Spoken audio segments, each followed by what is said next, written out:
All right, YouTube, we've got interesting news. This actually is from a couple of days ago, but I didn't see it. No mainstream outlet actually reported it.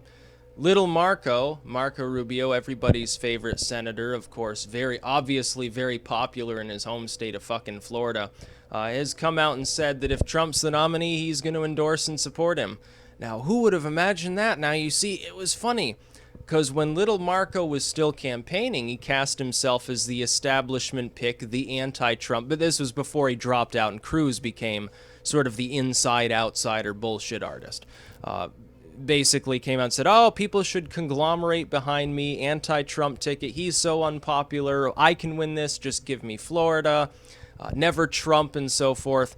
And now look, a few months later, and he's saying, oh, yeah, I would endorse Donald Trump. I'd support him if he's the nominee. What excuse does he use? Oh, Hillary Clinton would be far worse. So we can't have Clinton in office. I'll support Trump if he's the nominee. It's not certain yet, but I'll support him if he's the nominee, which means he expects Trump to be the nominee. He's reaching out an olive branch here, saying, yeah, at this point, there's Trump's got too much of a lead. He's going into 5 really friendly states. He's going to win all 5 of them most likely. He's going to get the lion's share of the delegates. He'll be up above 1,000 at the end of the 26th. He knows that Trump's going to be the nominee. Mathematically, it would be very strange if he wasn't the nominee at this point. I expect him to cross the 1237 threshold. I think Rubio knows this, so he comes out and says, right after the New York primary, no less, I'm sure this was a total coincidence, oh yeah, I'd support him if he's the nominee. And then Trump came out and did him a solid, gave him a reach around because, Rubio was sucking Trump's cock, and Trump gave him the benefit of reaching down and jerking him off a little bit and said, oh, well, yeah, I'd consider Rubio on my cabinet or something. See, these people don't actually viscerally hate one another. They're competing for the same position. The only major difference, and this has been the way it is all along, Trump's not taking the money from the corporations and banks, like Bernie Sanders. On the Democratic side, it's not quite the same, though. You see all stops being pulled out specifically by one of the candidates in cahoots with the DNC's head to stop Sanders. On the other side, this is a microcosm of what I spoke about, which will happen at the convention. Now, Trump could pass the threshold. I think there's a good chance of that. Probably 75% chance he gets the delegate total he needs. If he doesn't, though, it's not going to matter. Because like Rubio, who used to say, oh, Trump is horrible, he's got small hands and a small cock, or he's a liar, he's the scum of the earth, he couldn't possibly win, I can't back this sort of a candidate, we need something different, we need someone sensible who knows what the fuck they're talking about. He's used every insult and slur in the books. Now all of a sudden he's saying, yeah, I can tolerate Trump, I can endorse him if he becomes the nominee. What do you think the rest of the RNC is going to do? Now, Marco Rubio is someone who took tens of millions of dollars from the same people that donate to the RNC heads. It's obvious these people are not suicidal enough to endanger their careers trying to stop Trump. They would much rather simply, under the table, prop up Hillary and hope she wins. And as a last resort, if he does become the next president, which I think there's a better than 50-50 chance he will, then they'll try to wine and dine him. They'll do something for him to try to get in his good graces. Maybe he'll bend, maybe he won't. Maybe they'll have to threaten to kill him off. Probably what they did to JFK, let's face it, tried to do to Ronald Reagan. Maybe someone was pissed off about some sort of deal at that point in the 1980s. But ultimately, at the end of the day, a lot of these people, they would rather say, okay, fuck it, we'll let Trump get this and run in the general, we'll see what fucking happens. They'd much rather do that than really see most of their party crumble. See, a person who has spent decades being far right, someone like John McCain or Mitch McConnell or something, if the Republican Party gets truly fucked up and all these people end up sort of cast out on the tide of resentment against the RNC, what can they do politically? How do they continue to siphon those millions that they get in donations? The answer is they really can't, because the Republican Party's fucked up. A lot of them will be too old to continue thereafter. They'll be sort of out of memory, out of sight, out of mind of the voter. The remnants of the Republican Party, that which survives, will basically be Trump's inner circle. He'll rebuild the party in his image, and he's not going to take the John McCains and the Mitch McConnells and all these others up into his camp. He'll cast them to the wind. He will let the old Republican Party get completely crushed. Very few of those people will remain in their positions, and he'll build a new Republican Party. Over in his image, he'll get everything that he wants. So they're not suicidal enough to do that. They would rather stay in his good graces. At least they'll hold a proportion of Congress. They'll be able to put some pressure on Trump to take up some of the issues that they want. They'd much rather do that for 4 or 8 years than destroy their own party, because even if they are that corrupt that they would honestly prefer Hillary Clinton, simply because she's a fucking neocon and better for their business associates, they aren't willing to commit mass collective suicide, I think, on behalf of their neocon masters. Nor, by the way, do those same neocon masters, I think, even possess enough resources to truly control the system enough to stop him. Like I said, rigging the primary systems, rigging the in-party electoral system, the delegates and things like that.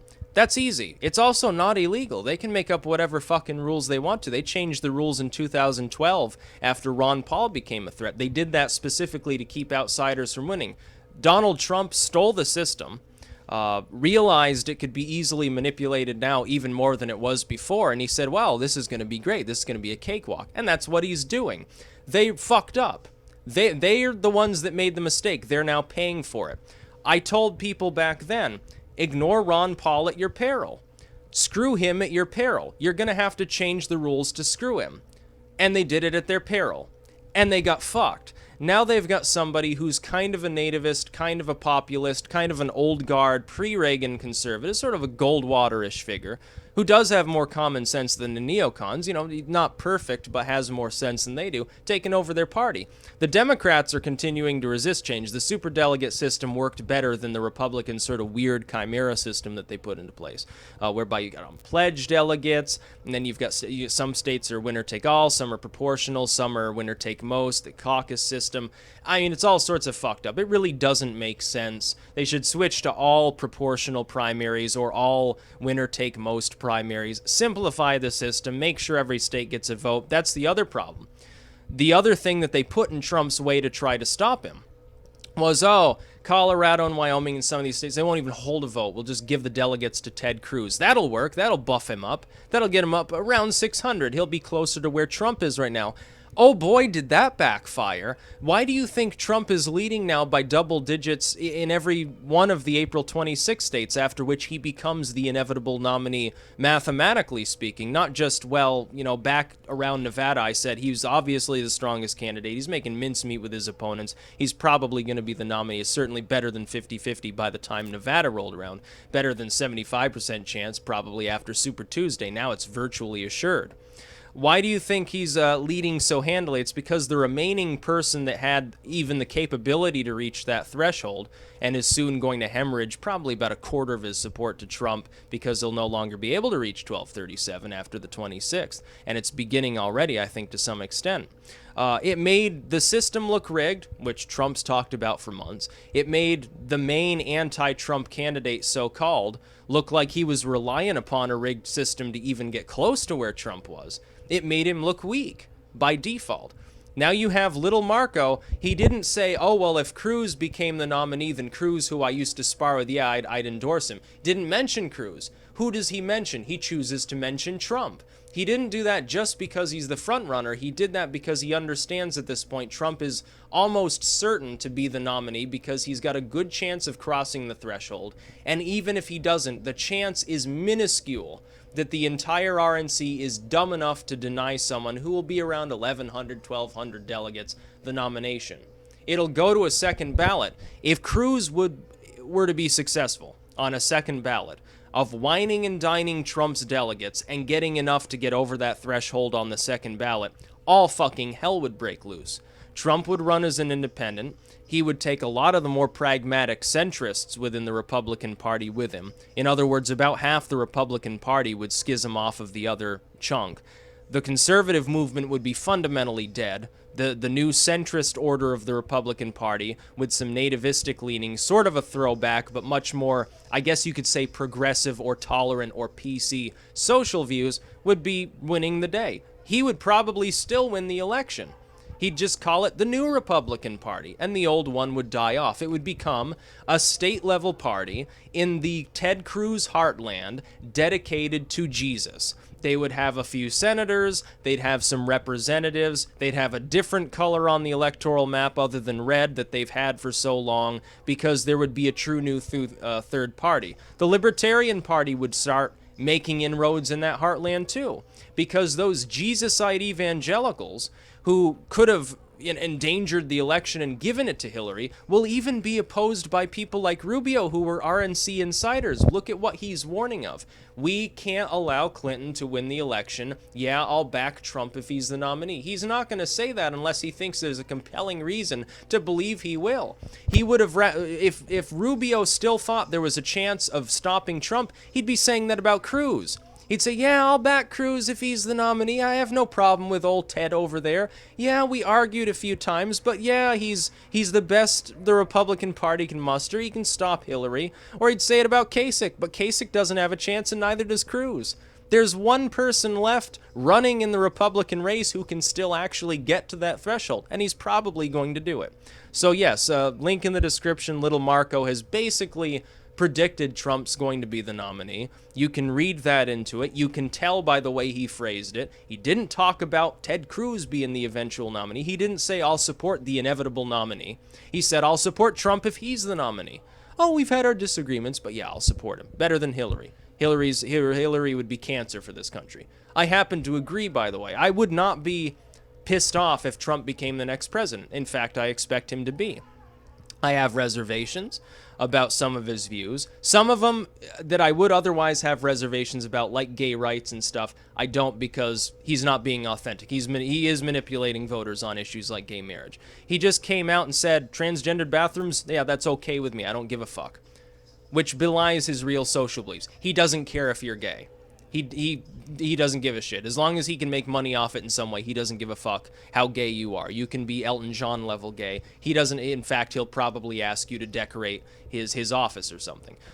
That's what Trump stands for. He's a fiscal conservative, really not into the moral issues. That's good for the Republican Party, by the way. For the last few elections, the Republican Party has managed to be made up of people who are almost left-wing fiscally, which is retarded, and so far out there morally they can't even win a general election because they keep making stupid comments. Oh yeah, Jesus this, Jesus that. We must support Israel at all hazards. We should give Israel more of our taxpayers' money. That's basically all the Republican Party has been, and they wonder why they keep losing against someone like Obama.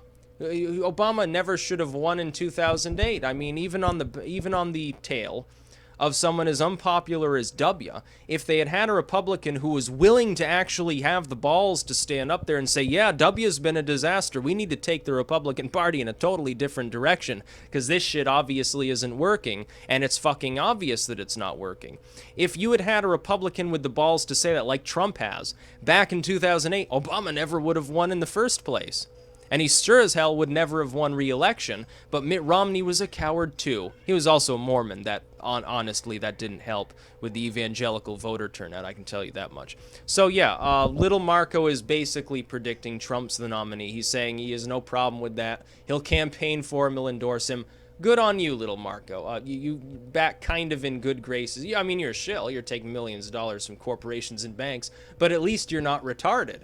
Ted Cruz, honestly, I don't know if Ted Cruz will make the same decision. I think he might actually be that fucking dumb. That's about all. Peace out.